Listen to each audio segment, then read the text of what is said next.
അപ്പൊ നോക്കടാ അതാണല്ലോ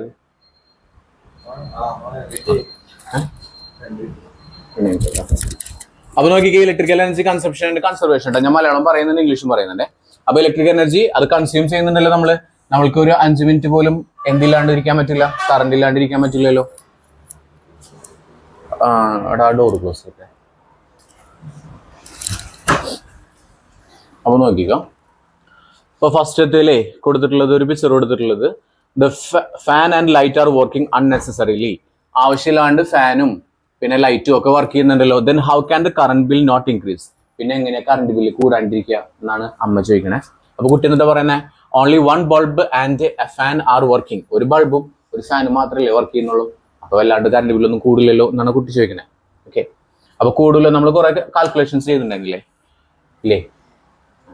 അപ്പൊ അത് വെച്ചിട്ട് പിന്നെ ചെയ്യാം. Which are the appliances in house that operate using electricity? വീട്ടിൽ ഉപയോഗിക്കുന്ന പോലെ പേര് പറഞ്ഞേ. അതേന്നാ പറയടാ. പിന്നെ മിക്സി, പിന്നെ വാഷിംഗ് മെഷീൻ, പിന്നെ ഫ്രിഡ്ജ്, അയൺ ബോക്സ്. ഓക്കെ, അപ്പൊ കുറെ സാധനങ്ങളുണ്ടല്ലോ. അപ്പൊ നിങ്ങൾക്ക് ഇതിൽ നിന്ന് എക്സാമിന് ഈ ഭാഗത്ത് നിന്ന് ചോദ്യം ചോദിക്കുന്നത് ഓരോ ഡിവൈസുകളുടെയും ഊർജ്ജമാറ്റം ചോദിക്കും. അതായത് ഇലക്ട്രിക്കൽ എനർജി കൊടുത്തു കഴിഞ്ഞാൽ അത് എന്ത് എനർജി ആയിട്ട് കൺവേർട്ട് ചെയ്യുന്നു എന്നുള്ള ചോദ്യം ചോദിക്കും. ഓക്കെ, ഊർജ്ജമാറ്റം ചോദിക്കും. അപ്പൊ അതൊന്ന് കുറച്ച് പ്രാക്ടീസ് ചെയ്യാം. ഇപ്പൊ ഇലക്ട്രിക് ബൾബ് അതിൽ LED ഉണ്ട്, CFL ഉണ്ട്, എക്സെട്ര. LED എന്ന് പറഞ്ഞാൽ ലൈറ്റ് എമിറ്റിംഗ് ഡയോഡാണ്. LEDയുടെ ഫുൾ ഫോം പഠിച്ചു വെക്കണ്ട. ലൈറ്റിനെ പുറത്തേക്ക് വിടുന്ന ഡയോഡ്, ലൈറ്റ് എമിറ്റിംഗ് ഡയോഡ്. അതിന് മലയാളം മീഡിയം ചോദിക്കില്ലേ, സെയിം തന്നെയാണ് കേട്ടോ. Okay, light emitting diode. CFL എന്ന് പറഞ്ഞാൽ എന്താ? Compact fluorescent lamp. കോമ്പാക്ട് എന്ന് പറഞ്ഞാൽ ചെറുത്. പണ്ടുണ്ടായിരുന്ന വലിയ ലാമ്പല്ലേ ഉണ്ടായിരുന്നത്, വലിയ ട്യൂബ്ലൈറ്റ് അല്ലേ ഇതായിരിക്കണേ, ആ ട്യൂബ്ലൈറ്റ് അല്ലേ ഉണ്ടായിരുന്നത്. അപ്പൊ അത് മാറിയിട്ട് ഇപ്പോൾ യൂസ് ചെയ്യുന്ന എന്തുട്ടാ? ഇതിന്റെ ചെറുത്, അതാണ് CFL എന്ന് പറയുന്നത്. പക്ഷെ ഇപ്പൊ CFL ഉപയോഗിക്കുന്നില്ലല്ലോ, കാരണം CFL-ലും അത്യാവശ്യം ഇത് ഹീറ്റ് ആവുന്നുണ്ട്, എനർജി കൺസംഷൻ ഭയങ്കര കൂടുതലാണ്. അപ്പൊ അതുകൊണ്ട് ഇപ്പൊ നമ്മൾ യൂസ് ചെയ്യുന്നത് LED ആണ്. ഈ LED കണ്ടിട്ടുണ്ട് നിങ്ങൾ? LED കണ്ടിട്ടുണ്ടല്ലോ. ഇതുപോലത്തെ കുറച്ചും കൂടി ഫ്ലാറ്റ് ആയിട്ടുള്ള ടൈപ്പ് LED ആണ് ഇതിൽ യൂസ് ചെയ്യുന്നുണ്ടാവുക. ഇത് LED ബൾബാണ്, മനസ്സിലായല്ലോ? ഓക്കെ, അപ്പൊ LED ആണെന്നുണ്ടെങ്കിൽ പ്രത്യേകത എന്തുട്ടാന്ന് വെച്ച് കഴിഞ്ഞാൽ എനർജി അത്രയ്ക്ക് എടുക്കില്ല, എനർജി കൺസംഷൻ വളരെ കുറവായിരിക്കും, CFL-നെ അപേക്ഷിച്ചിട്ട് വളരെ കുറവായിരിക്കും. അപ്പോൾ ഇത് പഠിക്കണം. ഇതാണ് ചോദ്യത്തിൽ വരിക. ഇലക്ട്രിക്കൽ എനർജി എന്ത് എനർജി ആയിട്ട് മാറ്റപ്പെടുന്നത്? ഇലക്ട്രിക്കൽ എനർജി എന്ത് എനർജി ആയിട്ട് മാറ്റപ്പെടുന്നു പറഞ്ഞു? ഇലക്ട്രിക്കൽ എനർജി ബൾബിൽ എന്താ കിട്ടുന്നത് നമുക്ക്? ലൈറ്റ് അല്ലേ? ലൈറ്റ് എനർജി ആയിട്ടാണ് കൺവേർട്ട് ചെയ്യപ്പെടുന്നത്. പ്ലസ് അതിന്റെ സെപ്പറേറ്റ് ഒരു സാധനം കൂടി ഉണ്ടാവുന്നുണ്ടാ, ഹീറ്റ്. എന്ത് സാധനങ്ങളും ഇലക്ട്രിക് ഡിവൈസുകളാണെന്നുണ്ടെങ്കിൽ തീർച്ചയായിട്ടും എന്തുണ്ടാവും? ഹീറ്റ് ഉണ്ടാവുന്നുണ്ടാവും. നിങ്ങൾ റഫ് നോട്ടായിട്ട് എഴുതി വെച്ചേ, വേഗം എഴുതിട്ട് ജസ്റ്റ് റഫ് ആയിട്ട് എഴുതിയാൽ മതിയേ. ഇലക്ട്രിക്കൽ ബൾബ് ആണെന്നുണ്ടെങ്കിൽ CFL ആയിക്കോട്ടെ, LED ആയിക്കോട്ടെ, ഏത് തരത്തിലുള്ള ബൾബ് ആണെങ്കിലും, ഇൻകാൻഡസൻ ലാമ്പ് ആയിരിക്കും, എന്ത് തരത്തിലുള്ള ബൾബ് ആണെന്നുണ്ടെങ്കിലും electrical energy is converted into light energy plus heat അവിടെ ഇവോൾവ് ചെയ്യുന്നുണ്ട്, ഹീറ്റ് ഉണ്ടാവുന്നുണ്ട്. ഓക്കെ, ഹീറ്റിനെ പുറത്തേക്ക് വിടുന്നുണ്ട്. മനസ്സിലായല്ലോ? അപ്പൊ ഇത് ചോദിക്കൂട്ടാ, ഇങ്ങനെയുള്ളത് ഇത് ഈസിയാണ്. പിന്നെ അടുത്തത് സീലിംഗ് ഫാൻ എന്ന് പറയുന്നത് കറങ്ങുന്ന തരത്തിലുള്ള എല്ലാ സാധനങ്ങളിലും നടക്കുന്ന ഊർജ്ജമാറ്റം എന്ന് പറയുന്നത് electrical energy is converted into mechanical energy. കറങ്ങുന്നത് ഏതൊക്കെയാ? കറങ്ങുന്ന സാധനങ്ങൾ പേര് പറഞ്ഞേ. മിക്സി, ഫാന്, പിന്നെ വാഷിംഗ് മെഷീൻ, AC. ACന്റെ ഉള്ളിൽ കറങ്ങുക ചെയ്യുന്നത്. പിന്നെയോ അങ്ങനെ ഓരോ സാധനങ്ങളുണ്ടല്ലോ, അതിലൊക്കെ വരുന്നത് എന്താണ്? Electrical energy is converted into mechanical energy. കേട്ടോ. അടുത്തത് ഇലക്ട്രിക് അയൺ ബോക്സ് അല്ലേ, എന്തായിരുന്നു ഊർജ്ജമാറ്റം പറഞ്ഞേ? Electrical energy is converted into heat energy. ഇങ്ങനെ തന്നെ എഴുതണം കേട്ടോ. Electrical energy is converted into heat energy. ഇത് മലയാളത്തിൽ എന്തിട്ട് പറയാ? മലയാളത്തിൽ നമ്മൾ ഫസ്റ്റ് പറഞ്ഞ എന്താ പറയാ? വൈദ്യുതോർജ്ജം എന്തോർജ്ജമായിട്ട് മാറുന്നു? പ്രകാശോർജ്ജമായിട്ടും താപോർജ്ജമായിട്ടും മാറുന്നുണ്ട്. ഇവിടെ ആണെന്നുണ്ടെങ്കിൽ വൈദ്യുതോർജ്ജം യാന്ത്രികോർജ്ജമായിട്ട് മാറുന്നുണ്ട്. മെക്കാനിക്കൽ എന്ന് പറയുമ്പോൾ യാന്ത്രികോർജ്ജം കേട്ടോ. ഇവിടെ ആണെന്നുണ്ടെങ്കിലോ വൈദ്യുതോർജ്ജം എന്തോർജ്ജമായിട്ട് മാറുന്നു? താപോർജ്ജമായിട്ട് മാറുന്നു. Electrical energy is converted into heat energy. അടുത്ത് നോക്കിക്കുക, refrigerator. Electrical energy is converted into mechanical energy. ഇതിന്റെ ഉള്ളിലും കറങ്ങുന്നുണ്ട് സാധനം, മനസ്സിലായോ? അതിന്റെ ഭാഗമായിട്ടാണ് എന്തുണ്ടാവുന്നത്? ഈ തണുക്കുന്നത്. ഓക്കെ, അപ്പോൾ electrical energy is converted into mechanical energy. അതായത് വൈദ്യുതോർജ്ജം എന്തോർജ്ജമായിട്ട് മാറുന്നു? യാന്ത്രികോർജ്ജമായിട്ട് മാറുന്നു. പ്ലസ് അവിടെ എന്തുകൂടി ഇവോൾവ് ചെയ്യുന്നുണ്ട്? തണുപ്പുണ്ടാവുന്നുണ്ട്, ഒരു കൂളിംഗ് ഇഫക്റ്റ് കൂടി ഉണ്ടാവുന്നുണ്ട്. എയർ കണ്ടീഷണർ ആണെന്നുണ്ടെങ്കിലും എന്തായിരുന്നു? Electrical energy is converted into mechanical energy plus cooling ഉണ്ടാവുന്നുണ്ട്. മെക്കാനിക്കൽ എന്ന് പറഞ്ഞാൽ എന്താണ് അർത്ഥം പറഞ്ഞേ? മലയാളത്തിൽ നിന്നിട്ടാ യാന്ത്രികോർജ്ജം കേട്ടോ. അടുത്ത ടെലിവിഷനാണെന്നുണ്ടെങ്കിൽ വൈദ്യുതോർജ്ജം എന്തായിട്ട് മാറുന്നുണ്ട്? പ്രകാശോർജ്ജം ഉണ്ടല്ലോ, ഇത് നമുക്ക് പ്രകാശം കിട്ടൂലേ. പിന്നെ എന്തുണ്ട്? സൗണ്ട് വരുന്നില്ലേ? സൗണ്ട് ഓക്കെ, പിന്നെ തീർച്ചയായിട്ടും ഇത് എന്താവുന്നുണ്ടാവും, ഹീറ്റ് ആവുന്നുണ്ടാവും. ഹീറ്റ് എല്ലാത്തിലും ഹീറ്റ് ഉണ്ടാവും കേട്ടോ. So electrical energy is converted into light energy plus sound plus heat ഉണ്ടാവുന്നുണ്ട്. ക്ലിയർ അല്ലേ? വൈദ്യുതോർജ്ജം പ്രകാശോർജ്ജമായിട്ട് മാറുന്നു, പ്ലസ് അവിടെ എന്തുണ്ടാവുന്നുണ്ട്, ശബ്ദം ഉണ്ടാവുന്നുണ്ട്, അതുപോലെ തന്നെ താപം ഉണ്ടാവുന്നുണ്ട്. ഫ്രിഡ്ജ് ചൂടുണ്ട്, ഇല്ല.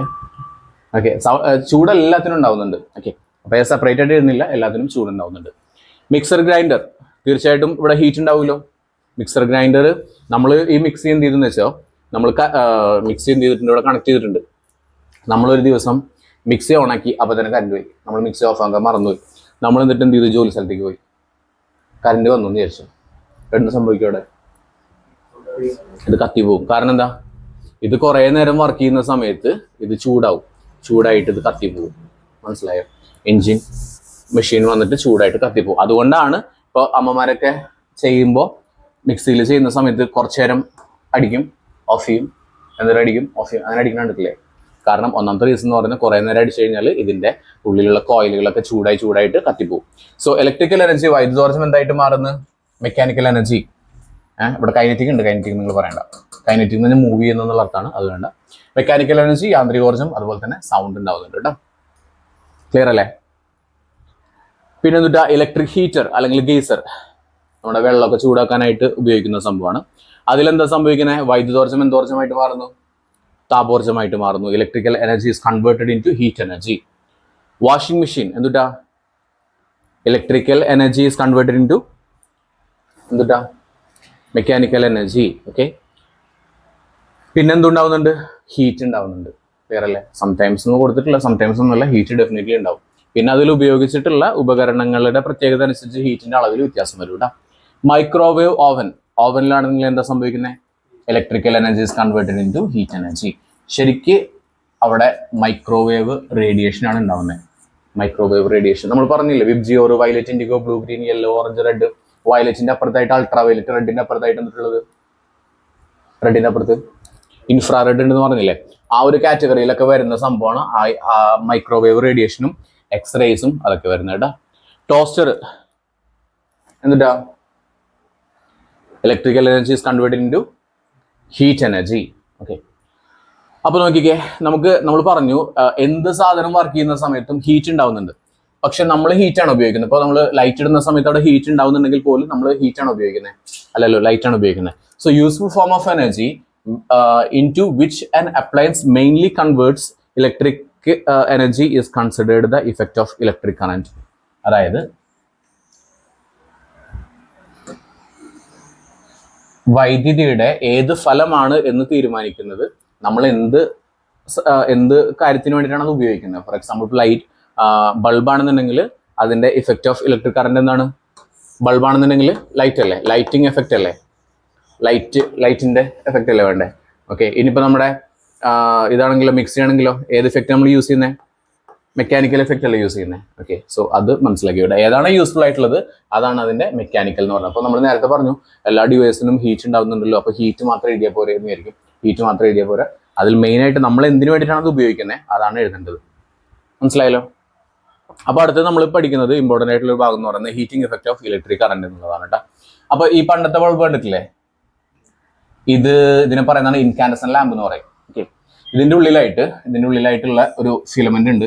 ആ ഫിലമെന്റ് ഉണ്ടാക്കിയിട്ടുള്ളത് ടങ്സ്റ്റൺ എന്ന് പറയുന്ന ഒരു എലമെന്റ് കൊണ്ടാണ്. ഈ ടങ്സ്റ്റൺ എന്ന് പറയുന്നത് നമ്മുടെ 118 എലമെന്റുകൾ ഉണ്ടല്ലോ നമ്മുടെ പീരിയോഡിക് ടേബിളിൽ, അതിലുള്ള ഒരു എലമെന്റ് ആണ് ടങ്സ്റ്റൺ എന്ന് പറയുന്നത്. അപ്പൊ ടങ്സ്റ്റൺ വെച്ചിട്ടാണ് ഇത് ഉണ്ടാക്കിയിട്ടുള്ളത്. ഇവിടെ എന്താ സംഭവിക്കുന്നത് വെച്ച് കഴിഞ്ഞാൽ നമുക്ക് 2 വയറല്ലേ എന്ത് സാധനം വർക്ക് ചെയ്യണമെങ്കിൽ ആവശ്യമുള്ളത്. ഈ 2 വയർ വന്നിട്ട് ഇങ്ങനെ ഒന്നിന് പോയി, ഒരു വയർ ഓടിക്ക് പോയി, ഒരു വയർ പോയി, എന്നിട്ട് രണ്ടും കൂടി കണക്ട് ചെയ്തിട്ട് നമ്മൾ കണക്ട് ചെയ്തു. അപ്പൊ എന്ത് സംഭവിക്കും? അത് ചൂടായിട്ട് ചുട്ടുപഴുത്ത അവസ്ഥയിൽ നിൽക്കും. ചുട്ടുപഴുത്ത അവസ്ഥയിൽ നിൽക്കുന്ന സമയത്ത് അതിന് വൈറ്റ് ലൈറ്റ് പ്രൊഡ്യൂസ് ചെയ്യാനായിട്ടുള്ള കഴിവുണ്ട്. അങ്ങനെ വൈറ്റ് ലൈറ്റ് പ്രൊഡ്യൂസ് ചെയ്യും. ആ വൈറ്റ് ലൈറ്റ് ആണ് നമുക്ക് കിട്ടുന്നത്. മനസ്സിലായോ? അപ്പോൾ ഇത് ഒരു ഗ്ലാസിന്റെ ഈ ഷേപ്പിനെ പറയുന്ന പേരാണ് ബൾബ് കേട്ടോ. ഈ ഷേപ്പിനെ പറയുന്ന പേരാണ് ബൾബ് എന്ന് പറയുന്നത്. നമ്മുടെ ശരീരത്തിൽ ബൾബോ യുറേത്രൽ ഗ്ലാൻഡ് എന്ന് പറഞ്ഞിട്ടൊരു ഗ്ലാൻഡ് ഉണ്ട്. അപ്പൊ അതിന്റെ ഷേപ്പ് എന്തായിരിക്കും? ഈ ഷേപ്പ് ആയിരിക്കും. മനസ്സിലായോ? അപ്പൊ ബൾബ് എന്ന് പറഞ്ഞാൽ ഇതാണ് സംഭവം. ക്ലിയർ അല്ലേ? അപ്പോൾ ഇതൊരു ഗ്ലാസിന്റെ ഒരു കവറിങ് അല്ലേ കൊടുത്തിട്ടുള്ളത്. നോർമലി ഇതിന്റെ ഉള്ളിൽ എന്തുണ്ടാവില്ല? ഇവാക്വേറ്റഡ് ആയിരിക്കും. എന്ന് പറഞ്ഞാൽ നോ എയർ ഉണ്ടാവില്ല. ഓക്കെ, മിക്കവാറും എയർ ഉണ്ടാവില്ല. എയർ ഉണ്ടായി കഴിഞ്ഞാൽ ഇതിന് എന്ത് സംഭവിക്കും? ഓക്സിഡേഷൻ സംഭവിക്കും. അതായത് ഓക്സിജനുമായിട്ട് കമ്പൈൻ ചെയ്തിട്ട് എന്തുണ്ടാവും? ഇത് കത്തിപ്പോവും. ബേൺ ആവും. മനസ്സിലായോ? അപ്പൊ അതുകൊണ്ട് നോർമലി ഇതിൽ എന്തുണ്ടാവില്ല, എയർ ഉണ്ടാവില്ല, അതായത് ഇവാക്യുവേറ്റഡ് ആയിരിക്കും. അല്ലെങ്കിൽ എന്ത് നിറച്ചിട്ടുണ്ടാവാം, എന്ത് നിറച്ചിട്ടുണ്ടാവും, നൈട്രജൻ നിറച്ചിട്ടുണ്ടാവും. എന്തിനാ നൈട്രജൻ എന്ന് പറഞ്ഞാൽ നൈട്രജൻ എന്ത് ചെയ്യില്ല, നൈട്രജൻ ചൂടാവുന്ന സമയത്ത്, പുറത്തുനിന്നൊക്കെ ചൂടാവുന്ന സമയത്ത് നമ്മൾ പറഞ്ഞില്ലേ, നമ്മൾ കാറിലൊക്കെ ടയറിൽ സാധാ എയറിന് പകരം എന്തടിക്കാന്ന് പറഞ്ഞു, നൈട്രജൻ അടിക്കാന്ന് പറഞ്ഞില്ലേ. ബിക്കോസ് അത് ഒരു ഇന്നേർട്ട് ഗ്യാസ് പോലെ ആക്ട് ചെയ്യുന്നുണ്ട്. ഇന്നേർട്ട് ഗ്യാസ് എന്ന് പറഞ്ഞാൽ എത്രാമത്തെ ഗ്രൂപ്പിലുള്ളതാ ഇന്നേർട്ട് ഗ്യാസ്? അലസവാതകങ്ങൾ എന്ന് പറയുന്നത്. അലസവാതകങ്ങൾ, inert gas, noble gas, periodic ടേബിളിൽ എത്രാമത്തെ ഗ്രൂപ്പിലുള്ളതാ? 15 അല്ല, 18. ലാസ്റ്റത്തെ ഗ്രൂപ്പിലില്ലേ ഏതൊക്കെ വരുന്നത്? ഹീലിയം ഉണ്ട്, നിയോൺ ഉണ്ട്, ആർഗൺ, സെനോൺ, ക്രിപ്റ്റോൺ, റെഡോൺ എന്നൊക്കെ പറഞ്ഞിട്ട് ആ ഭാഗങ്ങളാണ് 18ാമത്തെ ഗ്രൂപ്പിൽ വരുന്നത്. 18ാമത്തെ ഗ്രൂപ്പിൽ വരുന്നതിന്റെ പ്രത്യേകത അറിയോ? എന്നിട്ടോ അലസവാതകങ്ങളാണ്. വേറെന്താ പ്രത്യേകത? പണിയെടുക്കില്ല നിങ്ങളെ പോലെ. അതായത് ഈ സാധനങ്ങൾ അലസവാതകങ്ങളാണെന്ന് പറഞ്ഞാൽ റിയാക്ഷനിൽ പങ്കെടുക്കില്ല എന്നുള്ളതാണ്. അതായത് നൈട്രജൻ ഇതിനുള്ളിൽ നിറയ്ക്കാൻ കാരണം നൈട്രജൻ പ്രത്യേകിച്ച് ഒന്നും ചെയ്യില്ല, ഒരു ഭാഗത്തും ഉണ്ടാക്കുന്നുള്ളൂ. അതുകൊണ്ടാണ് നൈട്രജൻ നിറയ്ക്കുന്നത്. ഓക്സിജൻ ആണ് നിറയ്ക്കുന്നതെന്നുണ്ടെങ്കിൽ ഇത് കത്തിപ്പോവും. മനസ്സിലായോ? ഇപ്പൊ 2 ചോയ്സ് ഉണ്ട്. ഒന്നുകിൽ ഇവാക്യുവേറ്റ് ചെയ്യും, വിച്ച് മീൻസ് നോ എയർ, അല്ലാന്നുണ്ടെങ്കിൽ അവിടെ നൈട്രജൻ ഗ്യാസ് നിറയ്ക്കും. നൈട്രജൻ ഗ്യാസ് എന്തല്ല ശരിക്കും, നോബിൾ ഗ്യാസ് അല്ല, പക്ഷെ അത് എന്തുപോലെ ആക്ട് ചെയ്യുന്നുണ്ട്, നോബിൾ ഗ്യാസ് പോലെ ആക്ട് ചെയ്യുന്നുണ്ട്. മനസ്സിലായോ? അപ്പൊ ഇതൊക്കെ heating effect of electric current മനസ്സിലായല്ലോ. എന്തിനൊക്കെ യൂസ് ചെയ്യുന്നു മനസ്സിലായില്ലേ? അയൺ ബോക്സിൽ ഉപയോഗിക്കുന്ന എന്നിട്ടാണ് heating effect of electric current ആണ് കേട്ടോ. ഇതാണ് ഇമ്പോർട്ടന്റ് ആയിട്ട് വരുന്നത്. 2 കാര്യങ്ങൾ, ഹീറ്റിംഗ് എഫക്റ്റും ലൈറ്റിംഗ് എഫക്റ്റും മാത്രം മനസ്സിലാക്കി വെച്ചാൽ മതി. ഇവിടെ ഈ ടോസ്റ്ററിൽ നടക്കുന്ന എന്തുട്ടാ, ഹീറ്റിംഗ് എഫക്റ്റ് അല്ലേ. ഇനി അവിടെ എന്തൊരു പേര് അതിന്റെ സാധനത്തിന്റെ? സോൾഡറിങ് അയൺ എന്ന് പറയാം, സോൾഡ്രോൺ എന്നും പറയാം. ഓക്കെ, നമ്മുടെ ഇലക്ട്രോണിക് ഡിവൈസുകളൊക്കെ തന്നെ കൂട്ടിച്ചേർക്കാനായിട്ട് യൂസ് ചെയ്യുന്ന സംഭവമാണ്. ഓക്കെ, അപ്പോൾ ഇതിനെ പറയുന്നതാണ് സോൾഡ്രോൺ എന്ന് പറയാം, സോൾഡറിങ് അയൺ എന്നും പറയാം. ഇതിനെ ഇത് ടിന്നും ലെഡും കൂടി ചേർന്നിട്ടുള്ള സാധനമാണ് കേട്ടോ. ടിന്ന് ലെഡ് അല്ല, ലെഡ് എന്ന് പറഞ്ഞാൽ ലെഡാണ്, ടിന്നില്ല, ലെഡാണ് ഈ സാധനം. ഓക്കെ, ഇതിനെ പറയുന്നതാണ് ലെഡ് എന്ന് പറയുന്നത്. ലെഡും നമ്മുടെ PB എന്ന് പറയും, നമ്മുടെ 118 എലമെന്റിലത്തെ ഒരു എലമെന്റാണ് ലെഡ് എന്ന് പറയുന്നത്. ഇത് പെട്ടെന്ന് എന്ത് ചെയ്യും, ഉരുകും. ഓക്കെ, അപ്പോൾ ഉരുകിയിട്ട് ഇതിങ്ങനെ അങ്ങനെ ഇതാക്കാൻ പറ്റും, എന്താ കൂട്ടിച്ചേർക്കാനായിട്ട് പറ്റും. അതറിയാലോ. ഇത് ശരിക്കും ഒട്ടാൻ വേണ്ടിയിട്ട് വേറെ സാധനം കൂടി ഉണ്ടാവും, ഒരു പാത്രത്തിൽ ഫ്ലക്സ് എന്ന് പറഞ്ഞ സാധനം കൂടി ഉണ്ടാവും. ആ ഫ്ലക്സും കൂടി വെച്ചിട്ടാണ് ഈ സാധനം ചെയ്യാം. കിട്ടിയാ? മനസ്സിലായില്ലേ? ഇത് അടുത്ത് നോക്കിക്കേ. The conversion of electric energy mainly into heat energy is the heating effect of electric current. അപ്പൊ heating effect of electric current എന്ന് പറഞ്ഞാൽ എന്തുട്ടാ? വൈദ്യുതോർജ്ജം എന്തോർജ്ജമായിട്ട് മാറുന്നു? പറയടാ, വൈദ്യുതോർജ്ജം നിങ്ങളിന്ന് പറഞ്ഞാണോ? പറ. ഹീറ്റ് എനർജി ആയിട്ട് ദ കൺവേർഷൻ ഓഫ് കൺവേർഷൻ വെച്ചാ കൺവേർട്ട് ചെയ്യുക, മാറുക. എന്ത് മാറുന്നേ? ഇലക്ട്രിക് എനർജി എന്തായിട്ടാ മാറുന്നേ? ഹീറ്റ് എനർജി ആയിട്ട് കൺവേർട്ട് ചെയ്യുക. അതിനെ പറയുന്നതാണ് heating effect of electric current. മനസ്സിലായ? Appliances that utilize the effect are electric heating appliances. അതായത് ഏത് ഉപകരണങ്ങളാണോ ഈ ഒരു ഇഫക്റ്റ് ഉപയോഗിക്കുന്നത്, ഏത് ഇഫക്റ്റ്? ഹീറ്റിംഗ് ഇഫക്റ്റ് ഉപയോഗിക്കുന്നത്, അതിനെ പറയുന്നതാണ് ഹീറ്റിംഗ് അപ്ലയൻസസ് എന്ന് പറയുന്നത്. അപ്പൊ ഹീറ്റിംഗ് അപ്ലയൻസിന് ഉദാഹരണം എഴുതാൻ പറഞ്ഞാൽ നിങ്ങൾ എന്തൊക്കെ പറയും? ഫാൻ പറയോ? ഇല്ല. പിന്നെ അയൺ ബോക്സ്, സോൾഡറും, പിന്നെ ടോസ്റ്റർ ഇതൊക്കെ പറയാം. ഇത് ചൂടാവാനായിട്ട് ഉപയോഗിക്കുന്ന ഓവൻ. ഓക്കെ, കിട്ടിയല്ലോ. The process of production of heat. അപ്പൊ തീർച്ചയായിട്ടും നമ്മൾ പറഞ്ഞു എന്ത് സാധനം വർക്ക് ചെയ്യുന്ന സമയത്ത് എന്തുണ്ടാവുന്നുണ്ട്? അവിടെ ഹീറ്റ് ഉണ്ടാവുന്നുണ്ട്. When electricity flows through a conductor, ഒരു കണ്ടക്ടറിലൂടെ വൈദ്യുതി ഒഴുകുന്ന സമയത്ത് അവിടെ ചൂടുണ്ടാവും. ഇതിനെ പറയുന്നതാണ് ജൂൾ ഹീറ്റിംഗ് അല്ലെങ്കിൽ ഓമിക് ഹീറ്റിംഗ് എന്ന് പറയുന്നത്. സോ ഇതാണ് നമ്മൾ ജൂൾ എന്ന് പറയുന്നത്. ജൂൾ എന്ന് പറഞ്ഞു കഴിഞ്ഞാൽ ഒരു സയന്റിസ്റ്റ് ആണ്. ഇതാണ് ജൂൾ എന്ന് പറയുന്നത്. മനസ്സിലായോ? അതുപോലെ തന്നെ ഓം എന്ന് പറയുന്നത് വേറൊരു സയന്റിസ്റ്റ്, അതാണ് അത്. ഓക്കെ, മനസ്സിലായല്ലോ. അപ്പൊ ജൂൾ ഹീറ്റിംഗ് എന്ന് പറഞ്ഞാൽ എന്തുട്ടാ? ജൂൾ ഹീറ്റിംഗ് എന്ന് പറയുന്ന സമയത്ത് ഏതൊരു കണ്ടക്ടറിലൂടെയും ഒരു ചാലകത്തിൽ കൂടെയും വൈദ്യുതി പ്രവഹിക്കുന്ന സമയത്ത് ആ ചാലകത്തിനോ അല്ലെങ്കിൽ ആ ഉപകരണത്തിനോ എന്ത് സംഭവിക്കും? ചൂടാവും. ഇതിനെ പറയുന്നതാണ് എന്ത് പറയുന്നേ? ജൂൾ ഹീറ്റിംഗ് അല്ലെങ്കിൽ എന്താ പറയാ? ഓമിക് ഹീറ്റിംഗ് എന്നും പറയാം. മനസ്സിലായ? അപ്പോൾ നമ്മൾ പറഞ്ഞില്ലേ ഈ സാധനം ഇതെന്തുട്ടാ? അയൺ ബോക്സ് അല്ലേ? അയൺ ബോക്സിന്റെ ഇത് പ്ലാസ്റ്റിക് കൊണ്ടാണ് ഉണ്ടാക്കിയിട്ടുള്ളത്? അല്ല. എന്തുകൊണ്ട് ഉണ്ടാക്കിയിട്ടുള്ളത്? ഇത് എന്തെങ്കിലും തരത്തിലുള്ള മെറ്റലായിരിക്കില്ലേ? ആ മെറ്റലിന്റെ ഇവിടെ ആയിട്ട് ഒരു സംഭവം ഉണ്ടാവും, ചൂടാക്കുന്ന ഒരു സംഭവം ഉണ്ടാവും. അതിനെന്താ പേരെന്ന് പറയാം? നോക്കിക്കേ. The part used to produce the heat energy in heating appliance is the heating element. ഇതിനെ പറയുന്നതാണ് ഇവിടെ ഒരു എന്തുണ്ടാവും, ഇവിടെ ഉള്ള സാധനമാണ് ഹീറ്റിംഗ് എലമെന്റ്. ഹീറ്റിംഗ് എലമെന്റ് ഉണ്ടാവും, മനസ്സിലായോ? ഇതിനെ വേണമെങ്കിൽ പറയാം ഹീറ്റിംഗ് കോയിൽ എന്നും പറയാം. ഹീറ്റിംഗ് കോയിൽ മനസ്സിലായല്ലോ. അപ്പൊ നിങ്ങൾക്ക് ഒരു അയൺ ബോക്സിന്റെ ബ്രാൻഡ് ഉണ്ടാക്കണം എന്നുണ്ടെങ്കിൽ എന്താ നിങ്ങൾക്ക് ആവശ്യമുണ്ടെന്ന് പറയാം, ഒരു ഹീറ്റിംഗ് കോയിൽ മതി.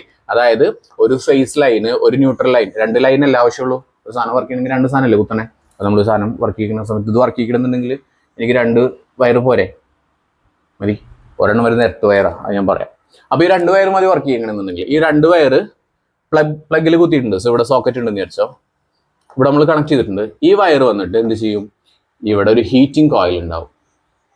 ഹീറ്റിംഗ് കോയിൽ എന്ന് പറയാം, അല്ലെങ്കിൽ എന്തെന്ന് പറയാം അതിനെ, ഹീറ്റിംഗ് എലമെന്റ് എന്ന് പറയാം. ഈ ഹീറ്റിംഗ് എലമെന്റിലോട്ട് കണക്ട് ചെയ്തിട്ടുണ്ട്. അതാണ് ഇവിടെ വെച്ചിട്ടുള്ളത്, മനസ്സിലായോ? ഈ കണ്ടക്ടറിന്റെ മെറ്റലിന്റെ പ്രത്യേകത എന്ന് പറഞ്ഞാൽ ഇവിടെ ഹീറ്റ് ഉണ്ടായി കഴിഞ്ഞാൽ അതൊക്കെ എന്ത് ചെയ്യും, ഇങ്ങോട്ടേക്ക് പ്രൊപ്പഗേറ്റ് ചെയ്യും. ഇതെല്ലാം എന്ത് ചെയ്യും, ഇങ്ങോട്ടേക്ക് സ്പ്രെഡ് ആവില്ലേ, ഫുള്ള് ആയിട്ട് ഈവൻലി എന്താവും, സ്പ്രെഡ് ആവും. ഈവൻലി ഒരേപോലെ സ്പ്രെഡ് ആയി പോകും. അപ്പൊ നമുക്ക് ഈ സാധനം ഉപയോഗിക്കാൻ പറ്റും, മനസ്സിലായോ? ഓക്കെ. അപ്പോൾ ഇവിടെ എന്താണെന്ന് പറഞ്ഞു, ഈ സാധനത്തിന്റെ പേരെന്താ, ഹീറ്റിംഗ് കോയിൽ അല്ലെങ്കിൽ ഹീറ്റിംഗ് എലമെന്റ്, മനസ്സിലായല്ലോ. അവൻ ഈ ഹീറ്റിംഗ് എലമെന്റ് ആയിട്ട് ഉപയോഗിക്കുന്ന സാധനം എന്തുട്ടാ, the heating coil is made of an alloy. ഒരു അലോയ് കൊണ്ടാണ് ഉണ്ടാക്കിയിട്ടുള്ളത്. അലോയ് എന്ന് പറഞ്ഞു കഴിഞ്ഞാൽ എന്തുട്ടാ, മിക്സ്ചറാണ്. മിക്സ്ചറിൽ എന്തൊക്കെ ഉണ്ടാവും, പിന്നെ കുറെ വരിപ്പ് സാധനങ്ങളൊക്കെ ഉണ്ടാവില്ലേ. അതേപോലെ തന്നെ അലോയ് എന്ന് പറഞ്ഞ കുറെ സാധനങ്ങൾ ഉണ്ടാവും. ഓക്കെ, ആ അലോയിന്റെ പേരാണെന്ന് പറയുന്നത് നിക്രോം. അപ്പൊ ഈ പേര് കേൾക്കുമ്പോൾ തന്നെ നമുക്കറിയാം ഏതൊക്കെ ഉണ്ടാവാൻ സാധ്യത. നിക്കൽ ഉണ്ടാവും, ക്രോമിയം ഉണ്ടാവും, മനസ്സിലായല്ലോ. നിക്കലും ക്രോമിയം കൊണ്ടാണ് എന്തുണ്ടാക്കിയിട്ടുള്ളത്, ഹീറ്റിംഗ് കോയിൽ ഉണ്ടാക്കിയിട്ടുള്ളത്. അപ്പൊ മനസ്സിലാക്കുക. അപ്പൊ നിങ്ങൾ ഇപ്പൊ പഠിച്ച് 10ാം ക്ലാസ് ഒക്കെ കഴിഞ്ഞ് നിങ്ങൾ വിചാരിക്കണം നിങ്ങൾക്ക് സ്വന്തമായിട്ട് ഒരു ബ്രാൻഡ് ഉണ്ടാക്കണം, you are going to make ഒരു എയർ ഫ്രയർ അല്ലെങ്കിൽ ഒരു അയൺ ബോക്സിന്റെ കമ്പനിയൊക്കെ ഉണ്ടാക്കണമെന്ന് വെച്ചോ. ഓക്കെ, അപ്പൊ നമുക്ക് മിക്സി ഒക്കെ ഉണ്ടല്ലോ, സുജാത എന്നൊക്കെ പറഞ്ഞിട്ട് മിക്സി ഇല്ലേ, ഓരോരുത്തരും കണ്ടുപിടിക്കുമ്പോൾ സുജാത, ബട്ടർഫ്ലൈ എന്നൊക്കെ പറഞ്ഞിട്ട് ഇടും. അപ്പൊ നിങ്ങൾ കണ്ടുപിടിക്കാന്ന് വെച്ചു. അപ്പൊ പ്രത്യക്ഷ് എന്ന് പറഞ്ഞിട്ട് സാധനം ബ്രാൻഡ് തുടങ്ങിയെന്ന് വെച്ചു. അപ്പൊ പ്രത്യക്ഷിന്റെ എന്താ, നമുക്ക് ഇത് ഉണ്ടാക്കാം, ഇൻഡക്ഷൻ കുക്കർ ഉണ്ടാക്കാം. ഇൻഡക്ഷൻ കുക്കർ ഉണ്ടാക്കണം നിങ്ങൾക്ക് എന്ത് മാത്രം മതി, 2 വയർ വേണം. എന്നിട്ട് അത് എന്തെങ്കിലും കണക്ട് ചെയ്താൽ മതി, ഹീറ്റിംഗ് ഓയിലായിട്ടുള്ള എന്ത് സാധനം, നിക്രോം. ഇത്ര ഉള്ള പരിപാടി. പിന്നെ ഇതിന്റെ ഡിസൈനൊക്കെ നിങ്ങൾക്ക് ഇഷ്ടപോലെയുള്ള ചെയ്യാം. ഇവിടെ കുറെ ബട്ടണുകളൊക്കെ വെക്കാം, എന്നിട്ട് ഇവിടെ എഴുതി വെക്കാം, പേര് എഴുതി വെക്കാം. പ്രത്യേഷ് സാധനം റെഡി, മനസ്സിലായല്ലോ. അപ്പോൾ അതിന് ഇലക്ട്രോണിക് ആയിട്ടുള്ള കുറച്ച് കാര്യങ്ങളൊക്കെ ചെയ്യണം. ഇതിനെ സ്റ്റെബിലൈസ് ചെയ്യാൻ വേണ്ടിയിട്ട്, ഹീറ്റൊക്കെ കൺട്രോൾ ചെയ്യണ്ടേ, അതിന് വേണ്ടിയിട്ട് സ്റ്റെബിലൈസ് ചെയ്യാൻ വേണ്ടിയിട്ടുള്ള ഇലക്ട്രോണിക് കാര്യങ്ങളോട് വേണം. അത് നമ്മൾ സെപ്പറേറ്റ് ആയിട്ട് ഇതിൻ്റെ ഇത് മേടിക്കാൻ പറ്റും. ഇതിനെ എങ്ങനെ പറയില്ലേ, ഇതിനെ പറയുമ്പോൾ PCB എന്ന് പറയാം. PCB എന്ന് പറഞ്ഞാൽ പ്രിന്റഡ് സർക്യൂട്ട് ബോർഡ് എന്ന് പറയും. PCB ഇത് മേടിക്കാൻ കിട്ടും. ഓരോ സാധനത്തിനും PCB മേടിക്കാൻ പറ്റും. പ്രിന്റഡ് സർക്യൂട്ട് ബോർഡ് കിട്ടും. ആ ബോർഡ് വെച്ചിട്ട് നമുക്ക് ഹീറ്റും കാര്യങ്ങളൊക്കെ കൺട്രോൾ ചെയ്യാൻ പറ്റും. നിങ്ങൾക്ക് ഇതിന് വേണമെങ്കിൽ ഓപ്ഷൻസ് കൂടുതലായിട്ട് ഒന്നുകിൽ പ്രസ് ചെയ്യുന്ന ടൈപ്പ് ടിക് ടിക് സൗണ്ട് വരുന്ന പ്രസ് ചെയ്യുന്ന കാര്യങ്ങൾ വെക്കാം, അല്ലെങ്കിൽ സോഫ്റ്റ് ടച്ച് വെക്കാൻ പറ്റും. സോഫ്റ്റ് ടച്ച് ആണെങ്കിൽ ജസ്റ്റ് ഇങ്ങനെ അമർത്തണ്ട, ജസ്റ്റ് ചെയ്താൽ മതി. ഇങ്ങനെ ടച്ച് ചെയ്യുമ്പോഴത്തേനും വർക്കാവുന്ന രീതിയിൽ ചെയ്യാൻ പറ്റും. സോ അതൊക്കെ ആളുകളെ അട്രാക്ട് ചെയ്യാനായിട്ട് ചെയ്യാൻ പറ്റും, മനസ്സിലായല്ലോ. ഇതാണ് സംഭവം, കിട്ടില്ലേ? അപ്പോൾ ഇത്രയും മതി ഈ സാധനം വർക്ക് ചെയ്യണമെന്നുണ്ടെങ്കിൽ. ക്ലിയർ അല്ലേ? അപ്പോൾ ഈ സാധനം ഇപ്പോൾ പ്രത്യൂഷം എന്ത് ചെയ്തു, കടയിലിറക്കി, മാർക്കറ്റിലിറക്കി, ആളുകൾ മേടിക്കാൻ തുടങ്ങി. 2 ആൾ മേടിച്ചു, 2 ആൾ ഷോക്കടിച്ച് ചത്തുപോയി എന്ന് വിചാരിക്കുക. കാരണം എന്താ, നമ്മൾ ഈ 2 വയറല്ലേ കൊടുത്തേ. ഈ 2 വയർ ചിലപ്പോൾ ഇതിന്റെ ബോഡിയുമായിട്ട് എങ്ങനെയെങ്കിലൊക്കെ ടച്ച് ആവാനായിട്ടുള്ള സാധ്യതയുണ്ട്, അല്ലേ? അപ്പോൾ സാധ്യത ഉണ്ടെന്ന് വെച്ച് കഴിഞ്ഞാൽ ഇതുമേൽ എന്തുണ്ടാവും, ഷോക്ക് ഉണ്ടാവും. ഓക്കെ, കാരണം ഇത് വയർ എങ്ങനെയോ ഇതുമേൽ ടച്ച് ആയി കിട്ടുന്നത് ഷോക്ക് ഉണ്ടാവും. ഓക്കെ, അപ്പോൾ ഈ ഷോക്ക് എന്ന് പറയുന്ന സാധനം ഇലക്ട്രിസിറ്റി ആണല്ലോ. ഇലക്ട്രിസിറ്റി എപ്പോഴും നോക്കുന്നത് എവിടേക്ക് പോകാനായിട്ട് നോക്കുന്നത്, അത് always it is looking for the easiest and fastest way to go to the ground. അതായത് എർത്തിലോട്ട് പോകാനായിട്ട് ഈസി ആയിട്ടുള്ള വഴിയാണ് നോക്കുന്നത്. അതായത് ഇത് കണക്ട് ചെയ്ത് വെച്ചിട്ടുണ്ട്. ഒരാൾ പോയിട്ട് ഇതുമ്പോൾ ടച്ച് ചെയ്യുന്ന സമയത്ത് എന്ത് സംഭവിക്കും, ഈ ഇലക്ട്രിസിറ്റി ഇയാളുടെ ശരീരത്തിൽ കൂടെ നേരെ എവിടേക്ക് പോകും, എർത്തിലോട്ട് പോകും. അപ്പോൾ ഓണ വഴിക്ക് ഇയാൾ ഷോക്കടിച്ച് ചേർത്തു. ഇതാണ് സംഭവിക്കുന്നത്. ഓക്കെ, അപ്പോൾ നമ്മൾ എന്ത് ചെയ്യും, ബ്രിട്ടീഷ് എന്ത് ചെയ്യും, ഈ ലൈൻ ഓണർ അല്ല ചത്തത് പോയി, അത് പോയി, മരിച്ച ആൾക്കാർ പോയി. ഇനി എന്ത് ചെയ്യാൻ പറ്റും, ഇനി മരിക്കാണ്ടിരിക്കാൻ എന്ത് ചെയ്യാൻ പറ്റും? പക്ഷെ ഇത് അല്ലടാ, ഇത് എന്തായാലും സാധനം ഇറക്കി. ഇതാണെന്നുണ്ടെങ്കിൽ ഇത് ഷോർട്ട് ആവാനായിട്ടുള്ള സാധ്യത ഉണ്ട്. കാരണം ഇതുമ്പോൾ വെള്ളവും കാര്യങ്ങളൊക്കെ വെക്കണല്ലേ. അപ്പൊ ഇത് പ്ലാസ്റ്റിക് ഉണ്ടാക്കി കഴിഞ്ഞാലും നടക്കില്ലല്ലോ. പ്ലാസ്റ്റിക് എന്ത് ചെയ്യും? അപ്പോഴാണ് നമ്മൾ എർത്തിന്റെ വയർ കൊടുക്കുന്നത്, എർത്ത് വയർ. അതായത് ഇവിടെ 2 ഇതല്ലേ ഉണ്ടായിരുന്നുള്ളൂ. നമ്മൾ എന്ത് ചെയ്തു? മൂന്നാമത്തെ ഒരു വയർ കൂടി കൊടുത്തു. ആ മൂന്നാമത്തെ വയർ എന്തിനാ? മൂന്നാമത്തെ വയർ ബോഡിനോട് അറ്റാച്ച് ചെയ്ത് കൊടുക്കും. ഇതിന്റെ ബോഡി മിൽക്ക് അറ്റാച്ച് ചെയ്ത് കൊടുക്കും. ഈ ബോഡി മിൽക്ക് അറ്റാച്ച് ചെയ്ത് നമ്മൾ ഇലക്ട്രിസിറ്റിയുടെ കാര്യം പറഞ്ഞു. ഇലക്ട്രിസിറ്റി ഓൾവേസ് നോക്കുന്നത് എന്നിട്ടാ ഈസി ആയിട്ട് എവിടേക്ക് പോകണം? മണ്ണിൻ്റെ ഉള്ളിലേക്ക് പോകണം. ഓക്കെ, അപ്പൊ ഈസി ആയിട്ട് പോകുന്ന ഇത് നോക്കുന്ന സമയത്ത് അവര് മനുഷ്യന്മാരെ കിട്ടിയപ്പോൾ മനുഷ്യന്മാരുടെ ഉള്ളിലേക്ക് പോയി. നമ്മൾ എന്ത് ചെയ്തു? അതിനങ്ങോട്ട് നല്ല വഴി ഉണ്ടാക്കി കൊടുക്കുക. നല്ല വഴി എന്ന് വെച്ച് കഴിഞ്ഞാൽ നല്ല കോപ്പർ ഉപയോഗിച്ചിട്ട് എന്ത് ചെയ്തു? ഇതിന്റെ ബോഡിയിൽ നിന്ന് നേരെ ഇങ്ങനെ കണക്ഷൻ കൊടുത്തു. അപ്പൊ നിങ്ങൾ ഇത് നോക്കുന്ന സമയത്ത്, ഈ പ്ലഗ് ഒക്കെ നോക്കുന്ന സമയത്ത് ഇങ്ങനെ കാണില്ലേ? 3 ഫേസ് അല്ല, 3 ഫേസ് വേറെയാ. ഇങ്ങനെ ഉണ്ടാവില്ലേ? ഇവിടെ വലുത്, ഇവിടെ കുഞ്ഞത്, ഇങ്ങനെയല്ല ഉണ്ടാവുക. മേലത്താണ് എർത്ത് എന്ന് പറയുന്നത്. ഈ എർത്തിന്റെ പ്രത്യേകത വെച്ച് കഴിഞ്ഞാൽ ഇത് കട്ടി കൂടുതലായിരിക്കും, ഇത് കട്ടി കുറവായിരിക്കും, ഇല്ലേ? കുഞ്ഞിതായിരിക്കും. കാരണം എന്തിനാ? അതായത് ഈ സാധനം ഫസ്റ്റ് ഉള്ളിലേക്ക് കയറണം. അതിന് വേണ്ടിയിട്ടാണ് തടിയും കൂടുതലും നീളവും കൂടുതലും. അതെന്തിനാ ഫസ്റ്റ് ഉള്ളിലേക്ക് കയറണം വെച്ച് കഴിഞ്ഞാൽ, ഇത് എവിടേക്ക് കാണിച്ചിട്ടില്ലെന്ന് അറിയോ? ഇത് നേരെ കറണ്ടിന്റെ പോസ്റ്റുമേക്ക് പോകും. ഇത് എവിടേക്കാ പോവാ? ഇത് നേരെ പോകുന്നത് നിങ്ങളുടെ വീടിന്റെ ബോർഡ് വെച്ചിട്ടുണ്ടാവില്ലേ? നമ്മുടെ കറണ്ടിന്റെ ബോർഡ് വെച്ചിട്ടുണ്ടാവില്ല. 2 കമ്പി വെച്ചിട്ട് അടിച്ചിട്ട് താഴത്തേക്ക് ഇറക്കിയിട്ടുണ്ടാവും ഈ സാധനം. മനസ്സിലായോ? അതെന്തിനു വേണ്ടിയിട്ടാ? നമ്മളെ ഇതിൽ ഏതെങ്കിലും തരത്തിലുള്ള എർത്തോ ഷോക്കോ എന്തെങ്കിലും ഉണ്ടെന്നുണ്ടെങ്കിൽ ഈ സാധനം നേരെ ഇങ്ങനെ പോവും. ഇതിങ്ങനെ പോയി ഇത് അവിടെ നിന്നൊക്കെ കുറെ കണക്ഷൻ കൊടുത്തിട്ടുണ്ടാവും. ഇത് അവിടെ നിന്ന് ഇങ്ങനെ പോയിട്ട് നിങ്ങൾക്ക് പോയിട്ട് അവിടെ നിന്ന് ഇങ്ങനെ പോയിട്ട് ഇങ്ങോട്ട് പോകും, എർത്തിലോട്ട് പോകും. അപ്പോൾ ഏറ്റവും നല്ല വഴി അതാണ്, കോപ്പർ വഴിയാണ്. അതുകൊണ്ട് തന്നെ ഇപ്പോൾ ഇവിടെ ടച്ച് ഉണ്ടെന്ന് വിചാരിച്ചോ, നമ്മൾ നേരത്തെ പറഞ്ഞ പോലെ തന്നെ ഇവിടെ ടച്ച് ഉണ്ട്. പക്ഷെ നമ്മൾ എന്ത് ചെയ്തിട്ടുണ്ട്? ഇത് എർത്ത് ചെയ്തിട്ടുണ്ട്. എർത്ത് ചെയ്തിട്ടുണ്ട് വെച്ച് കഴിഞ്ഞാൽ ഇതിന്റെ ബോഡിനോട് അറ്റാച്ച് ചെയ്തിട്ട് ഒരു വയർ വെച്ചിട്ടുണ്ട്. ആ വയർ വഴി ആ സാധനം നേരെ എവിടേക്ക് പോകും? എർത്തിലേക്ക് പോകും. ആ സമയത്ത് നമ്മൾ ഇവിടെ പോയി തൊട്ട് കഴിഞ്ഞാൽ നമുക്ക് ഷോക്ക് അടിക്കില്ല. കാരണം എന്താ? ഇലക്ട്രിസിറ്റി ഓൾവേസ് എന്ത് കണ്ടുപിടിച്ചു? ഈസി ആയിട്ടുള്ള, നല്ല പെട്ടെന്ന് പോകാൻ പറ്റുന്ന, ഫാസ്റ്റസ്റ്റ് ആയിട്ടുള്ളൊരു വഴി കണ്ടുപിടിച്ചിട്ടുണ്ട്. സോ നമ്മളെ ശരീരം വേണ്ട. മനസ്സിലായി? ഇതാണ്, ഇങ്ങനെയാണ് ഷോക്ക് അടിക്കാതിരിക്കുന്നത്. ഞാനിപ്പോൾ ഇതുമ്മ പിടിച്ചിട്ടില്ലേ? ഇത് മെറ്റലല്ലേ സാധനം അല്ലേ? അപ്പോൾ എനിക്ക് ഷോക്ക് അടിക്കാനുള്ള സാധ്യതയില്ല. പക്ഷെ അപ്പോൾ 3 വയറുണ്ട് അല്ലേ? അപ്പോൾ ഇതിങ്ങനെ പോയിട്ട് അങ്ങനെ പോകും. മനസ്സിലായല്ലോ? എർത്തിലേക്ക് പോകും. ഈ സമയത്താണ് ആ എർത്തിലേക്ക് പോണ വയറ് എന്ത് ചെയ്യും? ഒരു എലി എന്ത് ചെയ്തിട്ടുണ്ട്? ഇങ്ങനെ കരണ്ട് തിന്നിട്ട് അത് പൊട്ടിച്ചെന്ന് വെച്ചോ. അപ്പോൾ ഞാൻ ഷോക്ക് അടിക്കാത്ത പോകും. കാരണം നിങ്ങൾ ഷോക്ക് ഇട്ടു. മനസ്സിലായി? സാധ്യതകളാണ് കേട്ടോ. അപ്പോൾ ഇവിടെ പറഞ്ഞത് heating coil is made of an alloy called nichrome. Nichrome വെച്ചാണ് ഉണ്ടാക്കിയിട്ടില്ല. നിക്രോമിൽ എന്തൊക്കെയുണ്ടെന്ന് പറഞ്ഞു? നിക്രോമില് നിക്കൽ ഉണ്ട്. നിക്കൽ എന്ന് പറഞ്ഞാൽ 80% നിക്കൽ ഉണ്ട്. നിക്കൽ എന്തിനു ഉപയോഗിക്കണം എന്നറിയോ? നമ്മുടെ കോയിനുകളൊക്കെ അല്ലേ? കോയിനുകളൊക്കെ ഉണ്ടാക്കുന്നത് നിക്കൽ കൊണ്ടാണ്. നിങ്ങൾ മറ്റേ എന്തിനും പടം കണ്ടിട്ടുണ്ടോ? അതിൽ കൊച്ചിൻ ഹനീഫയുടെ ഭാഗം കണ്ടിട്ടുണ്ടോ? അതെ. അപ്പൊ നിക്കലുണ്ട്. നിക്കലിൽ 80% നിക്കലും 20% ക്രോമിയോ ഉപയോഗിച്ചിട്ടാണ് എന്തുണ്ടാക്കുന്നത്? നിക്രോം ഉണ്ടാക്കുന്നത്. അപ്പൊ മനസ്സിലായ? അപ്പൊ പ്രത്യക്ഷ ഉണ്ടാക്കിയിട്ടുള്ള സാധനം എന്താണ്? നിക്കൽ. 80% നിക്കലും മേടിച്ചു, 20% ക്രോമിയം മേടിച്ച് മിക്സ് ചെയ്തിട്ടാണ് എന്തുണ്ടാക്കിയിട്ടുള്ളത്? നമ്മുടെ ഈ സാധനം ഉണ്ടാക്കിയിട്ടുള്ളത് കേട്ടോ. നമ്മുടെ ആ ഒരു ഡിവൈസ് ഇതുണ്ടാക്കിയിട്ടുള്ളത്. മനസ്സിലായല്ലോ?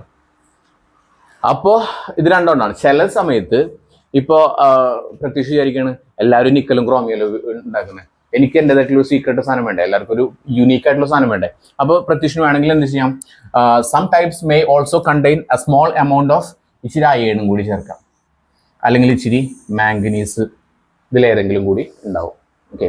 അപ്പോൾ നോർമലി നിങ്ങളുടെ എക്സാമിന് ചോദിക്കും നിക്രോമിൽ എന്തൊക്കെയുണ്ടെന്ന് ചോദിച്ചു കഴിഞ്ഞാൽ എന്തൊക്കെ പറയാം? നിക്കൽ, ക്രോമിയം എന്നുകൂടി പറയണം, അയേൺ എന്നും കൂടി പറയണം കേട്ടോ.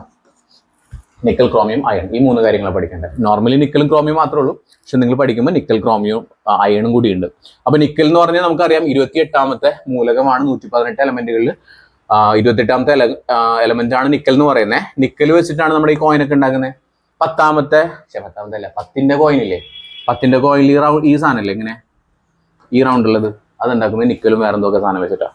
മനസ്സിലായല്ലോ? അപ്പൊ ഇതിന് ഈ സാധനം ഉപയോഗിക്കുന്നുണ്ട്. പിന്നെ ക്രോമിയം എന്ന് പറയുന്നത് നമ്മുടെ ബ്ലഡിന് ആവശ്യമുള്ള, കുഞ്ഞളവിൽ ബ്ലഡിന് ആവശ്യമുള്ള സാധനമാണ് ക്രോമിയം എന്ന് പറയുന്നത്. മനസ്സിലായല്ലോ? ക്രോമിയം നമ്മുടെ ബ്ലഡിന് ആവശ്യമുള്ളതാണ് കേട്ടോ. ഇതുവരെ ക്ലിയർ അല്ലേ? അപ്പോൾ ഹീറ്റിംഗ് എലമെന്റ് ആയിട്ട്, ഹീറ്റിംഗ് കോയിലായിട്ട് ഉപയോഗിക്കുന്നത് എന്താണ്? നിക്രോം ആണ്. നിക്രോം എന്ന് പറഞ്ഞാൽ it is an alloy of nickel and chromium. നിക്കലാണോ ക്രോമിയാണോ കൂടുതൽ ഉണ്ടാവും? അതിൽ നിക്കൽ കൂടുതലുണ്ടാവും. 80% നിക്കൽ ഉണ്ടാവും. അതുപോലെ തന്നെ 20% ക്രോമിയം ഉണ്ടാവും. ചില സമയത്ത് അതിൽ അയണോ മാംഗനീസോ ചെറിയ അളവിലുണ്ടാവും. പക്ഷെ നിങ്ങൾ എക്സാമിന് ചോദിക്കുന്ന സമയത്ത് എന്ത് എഴുതണം? നിക്കൽ, ക്രോമിയം, അയൺ എന്ന് വേണം എഴുതാനായിട്ട് ട്ടാ. എന്താണ് നിക്രോമിന്റെ സവിശേഷതകൾ? ഇത് ഇമ്പോർട്ടന്റ് ആയിട്ട് ചോദിക്കുന്നതാണ് എക്സാമിന് ട്ടാ. High resistivity. ഹൈ റെസിസ്റ്റിവിറ്റി എന്ന് പറഞ്ഞാൽ നമ്മൾ നേരത്തെ പറഞ്ഞു ഈ സാധനം ഇപ്പോൾ പ്രത്യുഷ് ബ്രാൻഡിന്റെ സാധനം എന്തായിരുന്നു? ഇൻഡക്ഷൻ കുക്കർ അല്ലേ? ഇൻഡക്ഷൻ കുക്കറിന്റെ പ്രത്യേകത എന്ന് പറഞ്ഞാൽ ഇത് എന്തിനു ഉപയോഗിക്കുന്നത്? ഫുഡ് ഉണ്ടാക്കാനൊക്കെ അല്ലേ? അതായത് ഹൈ ടെമ്പറേച്ചർ ഉള്ള സാധനമല്ലേ? അപ്പൊ നിങ്ങളൊന്ന് ആലോചിച്ച് നോക്കിക്കേ, ഇതിലുള്ള സാധനം എന്താന്ന് പറഞ്ഞു? ഹീറ്റിംഗ് കോയിലാണ് എന്ന് പറഞ്ഞു, നിക്രോം ആണെന്ന് പറഞ്ഞു. നിക്രോമിന് തീർച്ചയായിട്ടും എന്തുണ്ടായിരിക്കണം? ഹൈ റെസിസ്റ്റിവിറ്റി ഉണ്ടായിരിക്കണം. ഹൈ റെസിസ്റ്റിവിറ്റി ഉണ്ടെങ്കിൽ മാത്രമേ ഹൈ ടെമ്പറേച്ചർ ഉണ്ടാവുള്ളൂ. എത്രത്തോളം തടസ്സം ഉണ്ടാവുന്നു അത്രത്തോളം ടെമ്പറേച്ചർ കൂടുതലായിരിക്കും. മനസ്സിലായോ? ഇപ്പൊ സിമ്പിളി നിങ്ങൾ കാറ് മേടിച്ചെന്ന് വെച്ചോ, കാറ് മേടിച്ചിട്ട് നിങ്ങൾ ഫസ്റ്റ് കാറ് മേടിച്ച് കഴിഞ്ഞപ്പോൾ, ഞാൻ കാറ് മേടിച്ച സമയത്ത് ഞാൻ നീല കാറ് മേടിച്ചു. ഞാൻ എന്ത് ചെയ്തു? ഞാൻ പോണ വഴിക്ക് ചെമ്പരുമ്പലൊക്കെ കുറേ ചെമ്പരുമ്പലൊക്കെ കൊണ്ടുപോയിട്ട് കളർ പെയിന്റ് അടിച്ചു. മീൻസ് ഉരച്ചതാക്കി. നിങ്ങളുടെ ഇവിടെ അല്ലേ മണത്തല പാലിറങ്ങിയിട്ട് റൈറ്റിലേക്ക് ഒരു വഴി പോകുന്നില്ലേ, അവിടെ ഞാൻ ഉളച്ചിട്ട് അവിടെ പെയിന്റ് അടിച്ചിരുന്നു. അവിടെ ചെമ്പരുമ്പോ നീല പെയിന്റ് ഉണ്ട് അതിൻ്റെ കാറിൻ്റെ. അങ്ങനെയുണ്ട്. അപ്പൊ ഞാനിത് വണ്ടി ഉരസി അപ്പൊ തന്നെ ഞാൻ പോയിട്ട് എന്ത് ചെയ്തു? ഈശ്വര എൻ്റെ വണ്ടിക്ക് അതിൽ എടുത്തിട്ടുള്ളൂ കേട്ടോ. എടുത്തിട്ട് 2-ാം ദിവസം ഉണ്ടാണ്. എന്നിട്ട് ഞാൻ വേഗം പോയിട്ട് എന്ത് ചെയ്തു? ഞാൻ തുടച്ചിക്കാൻ നോക്കിയപ്പോൾ എൻ്റെ കൈ പൊള്ളിപ്പോയി. കാരണം എന്താ? ചൂടുണ്ടാവും, ഫ്രിക്ഷൻ അല്ലേ. ചെമരുമ്പോ പോയിട്ട് ഇത് ഉരഞ്ഞ സമയത്ത് ഞാൻ വേഗം പോയിട്ട് തുടയ്ക്കാൻ വേണ്ടിയിട്ട് നോക്കിയത്, പക്ഷെ എൻ്റെ കൈ പൊള്ളിപ്പോയി. കാരണം ഇത് ഉരച്ചതിൽ നല്ല ഹീറ്റ് അവിടെ ഉണ്ടാവും, ഫ്രിക്ഷൻ മൂലം ഹീറ്റ് ഉണ്ടാവും. മനസ്സിലായോ? അപ്പൊ തടസ്സം കൂടുന്ന സമയത്ത് ഹൈ റെസിസ്റ്റിവിറ്റി എന്ന് പറഞ്ഞാൽ തടസ്സമാണെന്ന് മനസ്സിലാക്കി വെക്കുക, പ്രതിരോധമാണെന്ന് മനസ്സിലാക്കി വെക്കുക. തടസ്സം കൂടുന്ന സമയത്ത് എന്ത് കൂടും? ഹീറ്റ് കൂടും. മനസ്സിലായോ? ഹൈ മെൽറ്റിംഗ് പോയിന്റ് എന്ന് പറഞ്ഞു കഴിഞ്ഞാൽ 1400 ഡിഗ്രി സെൽഷ്യസ് ആണ് ഇതിന്റെ മെൽറ്റിംഗ് പോയിന്റ് വരുന്നത്. മെൽറ്റിംഗ് പോയിന്റ് എന്ന് പറഞ്ഞാൽ എന്താ അറിയോ? ചില സാധനങ്ങൾ, ഇപ്പോൾ ഒരു പ്ലാസ്റ്റിക് ഉരുകണമെന്നുണ്ടെങ്കിൽ നമ്മൾ വേണമെങ്കിൽ ഒരു 100 ഡിഗ്രി സെൽഷ്യസ് കൊടുക്കുമ്പോഴത്തേനും അതെന്തായി പോകും? ഉരുകി പോകും ഇല്ലേ? കുറച്ചും കൂടി കട്ടിയുള്ള സാധനമാണെന്നുണ്ടെങ്കിൽ അഗൈൻ ഒരു 500 ഡിഗ്രി സെൽഷ്യസിൽ അതെന്താവും? ഉരുകി പോകും. പക്ഷെ ഇത് ഉരുകണമെന്നുണ്ടെങ്കിൽ എത്ര ടെമ്പറേച്ചർ കൊടുക്കണം? 1400 ഡിഗ്രി സെൽഷ്യസ് ടെമ്പറേച്ചർ കൊടുക്കണം. എന്ന് പറഞ്ഞാൽ 1000 ഡിഗ്രി സെൽഷ്യസ് ഒക്കെ കൊടുത്തു കഴിഞ്ഞാൽ ഈസി ആയിട്ട് അത് എന്ത് ചെയ്യും? അതേപോലെ തന്നെ നല്ല ചുട്ടു പഴുത്തിട്ട് ഇങ്ങനെ തിളച്ചു മറിഞ്ഞ് നിൽക്കാനുള്ള കപ്പാസിറ്റി ഇതിനുണ്ട്. മനസ്സിലായോ? ഇനി അപ്പോൾ ചിലപ്പോൾ നാശമായി പോകും. കാരണം എന്താ വെച്ചറിയോ? ഇതിന് ഈ കൊടുത്തിട്ടുള്ള സാധനമല്ലേ, അത് ഈക്വൽ അല്ല കൊടുത്തിട്ടില്ലേ. ഈക്വൽ എന്ന് കൊടുത്തു കഴിഞ്ഞാൽ കറക്റ്റ് മനസ്സിലാക്കാൻ പറ്റും 1400. പക്ഷെ അവിടെ കൊടുത്തിട്ടുള്ള ഈ സൈനില്ലേ, ഏകദേശമാണ്, അപ്രോക്സിമേറ്റ് സൈൻ എന്ന് പറഞ്ഞാൽ ഇവിടെ 1400 എന്ന് കൊടുത്തിട്ടുണ്ടെങ്കിൽ ഇതിൽ എന്തുണ്ടാവാം? വ്യത്യാസം വരാം. ചിലപ്പോൾ ഇതൊരു 1300 അല്ലെങ്കിൽ 1500 ഈ ലെവലിലായിരിക്കും ഉണ്ടാവുക. കറക്റ്റ് ആ വാല്യൂ ആയിരിക്കില്ല. മനസ്സിലായോ? അതായത് ഒരു ശരാശരി മനുഷ്യന്റെ ആയുസ് എത്രയാ? 80 എന്ന് വെച്ച് കഴിഞ്ഞാൽ കറക്റ്റ് എല്ലാവരും 80 വയസ്സിൽ മരിക്കുമോ? ചിലപ്പോൾ 90 വയസ്സ് വരെ ജീവിക്കുന്നവരുണ്ടാവാം, ചിലപ്പോൾ 70 വയസ്സിൽ പോകുന്നവരുണ്ടാവാം. മനസ്സിലായില്ലേ?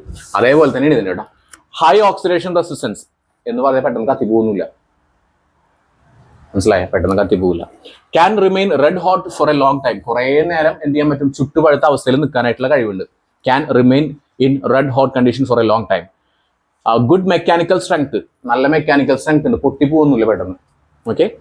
Malleable and ductile. മാലിയബിൾ എന്ന് വെച്ചാൽ അടിച്ചു വരുത്താൻ പറ്റും. ഈ വാളൊക്കെ ഉണ്ടാക്കുന്നുണ്ട് നിങ്ങൾ. ഈ വണ്ടിയുടെ നിങ്ങളുടെ വലിയ പാണ്ടി ലോറിയൊക്കെ ഇല്ലേ, പാണ്ടി ലോറിയുടെ ടയർ ലോഡ് ചെയ്തിട്ടുള്ള ലീഫുമല്ല, അറിയോ? ലീഫ് എന്നുണ്ട് ഇങ്ങനെ ഇരുമ്പിൻ്റെ ഇങ്ങനെ പീസുകൾ ഉണ്ടാവും, ലീഫ് എന്ന് പറയും. ഈ ലീഫ് വെച്ചിട്ട് നിങ്ങൾക്ക് എന്തുണ്ടാക്കാൻ പറ്റും? വാളുണ്ടാക്കാൻ പറ്റും. പണ്ട് ഞങ്ങൾ എന്ത് ചെയ്യും? ലീഫ് ഇങ്ങനെ കിട്ടില്ലേ, അപ്പോൾ അത് വെച്ചിട്ട് വാളുണ്ടാക്കും. ലീഫ് ചൂടാക്കിയിട്ട് അടിച്ചു പരത്തിയിട്ട് വാളുണ്ടാക്കാൻ പറ്റും. മനസ്സിലായോ? ചൂടാക്കാന്ന് വെച്ച് കഴിഞ്ഞാൽ നമ്മളെ കൊല്ലാനില്ലേ, പണ്ടൊക്കെ ഇങ്ങനെ ഉല യൂതില്ലേ എടാ, ഇങ്ങനെ ഇതൊക്കെ സിനിമയിലൊക്കെ കണ്ടിട്ടില്ലേ വാളൊക്കെ ഉണ്ടാക്കുന്നത്? അതുപോലുള്ള സ്ഥലങ്ങളൊക്കെ ഉണ്ടായിരുന്നു. ഇവിടെ ഉണ്ടായിരുന്നു, നമ്മുടെ നാഗേശ് അമ്പലല്ലേ, അത് കഴിഞ്ഞിട്ട് ബീച്ചിലേക്ക് പോകില്ലേ, ആ ബീച്ചിലേക്ക് പോകുന്ന സമയത്ത് റൈറ്റ് സൈഡിലൊരു അതിന് വേണ്ടിയിട്ടുള്ള സ്ഥലം ഉണ്ടായിരുന്നു. അപ്പോൾ ഞങ്ങൾ എന്ത് ചെയ്യും? ഈ ലീഫൊക്കെ കിട്ടിക്കഴിഞ്ഞാൽ ഇതൊക്കെ അവിടെ കൊടുത്തിട്ട് ലീഫ് ഹീറ്റ് ചെയ്തിട്ട് എന്ത് ചെയ്യാൻ പറ്റും? ഇതിന് മാലിയബിലിറ്റി ഉണ്ട്. മാലിയബിലിറ്റി വെച്ചാൽ ഹീറ്റ് ചെയ്തിട്ട് എന്ത് ചെയ്യാൻ പറ്റും? ഹീറ്റ് ചൂടാക്കിയിട്ട് ഇതിന്മേ ചിറ്റുക എടുത്തിട്ട് എന്ത് ചെയ്യും? അടിക്കും. ഇതും അപ്പോൾ ഈ സാധനം എന്ത് ചെയ്യും? ഇത് പരന്ന് എഗെയിൻ ചൂടാക്കും, ഹീറ്റ് ചെയ്യും, അടിക്കും. അങ്ങനെ പരത്തിയിട്ട് എന്തുണ്ടാക്കാൻ പറ്റും? നമുക്ക് ഇങ്ങനെ വാൾ പോലത്തെ സാധനങ്ങളൊക്കെ ഉണ്ടാക്കാൻ പറ്റും. മനസ്സിലായി? അപ്പൊ അതാണ് മാലിയബിലിറ്റി. മാലിയബിലിറ്റി എന്ന് വെച്ചാൽ എന്താ? It can be beaten into thin sheets. അടിച്ചടിച്ചിട്ട് എന്ത് ചെയ്യാൻ പറ്റും? തിന്നായിട്ടുള്ള ഷീറ്റുകളാക്കി മാറ്റാൻ പറ്റും. മനസ്സിലായി? ഇപ്പൊ എത്ര കട്ടിയുള്ളൊരു വാളാന്ന് വെച്ചോ, ഇത്ര കട്ടിയുള്ള വാളെന്ന് വെച്ചോ, അതിനെ ചൂടാക്കിയിട്ട് പഴുപ്പിച്ചിട്ട് എന്ത് ചെയ്യാൻ പറ്റും? അടിച്ചു പരത്തിയിട്ട് വേണമെങ്കിൽ എന്ത് ചെയ്യാൻ പറ്റും? ഇങ്ങനെ ആക്കാൻ പറ്റും, നൈസ് ആക്കാൻ പറ്റും, നീളം കൂടും. അതിനനുസരിച്ച് ബാക്കിയുള്ള സൈഡുകളൊക്കെ നമ്മളിങ്ങനെ രാഗി മിനുക്കി ബാക്കിയുള്ള ഭാഗങ്ങളൊക്കെ കട്ട് ചെയ്തിട്ടൊക്കെ ഷേപ്പൊക്കെ ഇതാക്കിയിട്ട് ചെയ്യണം. മനസ്സിലായല്ലോ? ഇനി ഡക്റ്റൈൽ എന്ന് പറഞ്ഞാൽ ഡക്റ്റിലിറ്റി ഭയങ്കര കൂടുതലാണ്. ഇപ്പൊ നമ്മുടെ കേബിളുകളൊക്കെ കണ്ടിട്ടില്ലേ? കേബിളുകളൊക്കെ ശരിക്കും എന്തായിരുന്നു? ഇങ്ങനത്തെ പീസുകളൊക്കെ ആയിട്ടുണ്ടാവാം. മാലിയബിലിറ്റി എന്ന് പറഞ്ഞാൽ അടിച്ച് പരത്താൻ പറ്റും. ഡക്റ്റിലിറ്റി എന്ന് വെച്ച് കഴിഞ്ഞാൽ വലിച്ചു നീട്ടി വയറ് പോലെ ആക്കാൻ പറ്റും. മനസ്സിലായി? ഇപ്പൊ സ്വർണ്ണം ഇല്ലേ, സ്വർണ്ണമൊക്കെ ആണെന്നുണ്ടെങ്കിൽ ഇപ്പോൾ 1 ഗ്രാം എന്ന് പറയുന്ന ഇത്രയേ ഉണ്ടാവുള്ളൂ. പക്ഷെ അത് വെച്ചിട്ട് എന്ത് ചെയ്യാൻ പറ്റും? വേണമെങ്കിൽ ചെയിൻ ഉണ്ടാക്കാൻ പറ്റും ഇല്ലേ? നീളമുള്ള ചെയിൻ ഉണ്ടാക്കാൻ പറ്റില്ലേ? വലിച്ചു നീട്ടാൻ പറ്റും. വയറൊക്കെ ഉണ്ടാക്കില്ലേ? അതാണ് കേട്ടോ. സോ ഇതിന് മാലിയബിലിറ്റി ഉണ്ട്, അടിച്ചു പരത്താൻ പറ്റും, വലിച്ചു നീട്ടാൻ പറ്റും. ഡക്റ്റൈലാണ്. പിന്നെ പ്രൊവൈഡ്സ് യൂണിഫോം ഹീറ്റിംഗ്. അതായത് ഒരു സ്ഥലത്ത് മാത്രമല്ല ഹീറ്റ് ആവുന്നത്. ഇപ്പൊ നമ്മൾ നേരത്തെ പറഞ്ഞു ഇവന്റെ ബ്രാൻഡിന്റെ ഈ സാധനം ഉണ്ടല്ലോ, അത് ഇങ്ങനെയാണല്ലോ ഇതിന്റെ ഷേപ്പ് വരിക. ഇവിടെ പാത്രം വെക്കാനായിട്ടുള്ള സ്ഥലം ഉണ്ടല്ലോ, ഇത്രയും ഭാഗത്ത് ചിലപ്പോൾ ഹീറ്റിംഗ് ഓയിൽ ഉണ്ടാവില്ല, ചിലപ്പോൾ ഇത്രയും ഭാഗത്തായിരിക്കും ഹീറ്റിംഗ് ഓയിൽ ഉണ്ടാവുന്നത് വെച്ചാൽ. നോർമലി ഇങ്ങനെ ഉണ്ടാവും കേട്ടോ, നോർമലി ഇങ്ങനെ ഉണ്ടാവും. പക്ഷെ ഇത്രയും ഹീറ്റിംഗ് ഓയിൽ ഉള്ളൂ എന്ന് വെച്ചോ, പാത്രം ഇരിക്കുന്നത് ഇത്രയും അളവിലുണ്ടെന്ന് വെച്ചോ. ഹീറ്റിംഗ് ഓയിലിന്റെ പ്രത്യേകത വെച്ച് കഴിഞ്ഞാൽ ഇവിടെ ഹീറ്റ് കൊടുത്ത് കഴിഞ്ഞാൽ ഹീറ്റ് ഈവൻലി ഒരേപോലെ സ്പ്രെഡ് ആയിട്ട് എല്ലാ ഭാഗത്തേക്കും എത്തും. എല്ലാ ഭാഗത്തേക്കും ഏകദേശം ഒരേപോലെ തന്നെ ചൂടുണ്ടാവും. ഏകദേശം കറക്റ്റ് അല്ല കേട്ടോ, ഏകദേശം ഒരുപോലെ ചൂടുണ്ടാവും. അതാണ് പറയുന്നത് യൂണിഫോം ആയിട്ടുള്ള ഹീറ്റിംഗ് ഉണ്ടാവും, ഒരേപോലെ എല്ലാ സ്ഥലത്തേക്കും ചൂടെത്തും. ലോങ് ലൈഫാണ്, അതായത് മേടിച്ചിട്ട് 2 ദിവസം കഴിഞ്ഞാൽ കത്തിപ്പോവുക, അടിച്ചു പോകുന്നില്ല. ലോങ് ലൈഫ് ഉണ്ട്, ഡ്യൂറബിലിറ്റി ഉണ്ട്, ഡ്യൂറബിൾ ആണ്, കുറെ കാലം ഈട് നിൽക്കും. Does not react easily with air or moisture. എയറുമായിട്ടും മോയ്സ്ചറുമായിട്ടും പെട്ടെന്ന് റിയാക്ട് ചെയ്യൊന്നുമില്ല. എക്കണോമിക്കലി ഈസി ആയിട്ട് കിട്ടുന്ന സാധനമാണ്. എക്കണോമിക്കലി പൈസ കുറവാണ്, ഈസി ആയിട്ട് കിട്ടുന്ന സാധനമാണ്. പിന്നെ നല്ല ടെമ്പറേച്ചർ എന്ത് ചെയ്യാൻ പറ്റും? അതായത് ടെമ്പറേച്ചർ കൂടി, സാധാരണ നമ്മൾ പഠിക്കുന്നത് ടെമ്പറേച്ചർ കൂടുന്ന സമയത്ത് റെസിസ്റ്റൻസ് കൂടുന്ന. പക്ഷെ ഈ ഹീറ്റിംഗ് കോയിലിന് പ്രത്യേകത എന്ന് വെച്ച് കഴിഞ്ഞാൽ ടെമ്പറേച്ചർ കൂടുന്ന സമയത്ത് റെസിസ്റ്റൻസിൽ വലിയ മാറ്റമൊന്നുമില്ല. ഓക്കെ. പിന്നെ നോൺ മാഗ്നറ്റിക്കാ. എന്നിട്ടാ മാഗ്നറ്റ് വെച്ച് കഴിഞ്ഞാൽ അത് ഒട്ടിപ്പിടിക്കുന്ന കാര്യങ്ങളൊന്നും ചെയ്യില്ല. അപ്പൊ നമ്മളിരിക്കും ഇത് ഫുള്ള് നമ്മൾ പഠിക്കണോ? വേണ്ട, ഇത്രയൊന്നും പഠിക്കണ്ട. ഇതൊക്കെ ഞാൻ ജസ്റ്റ്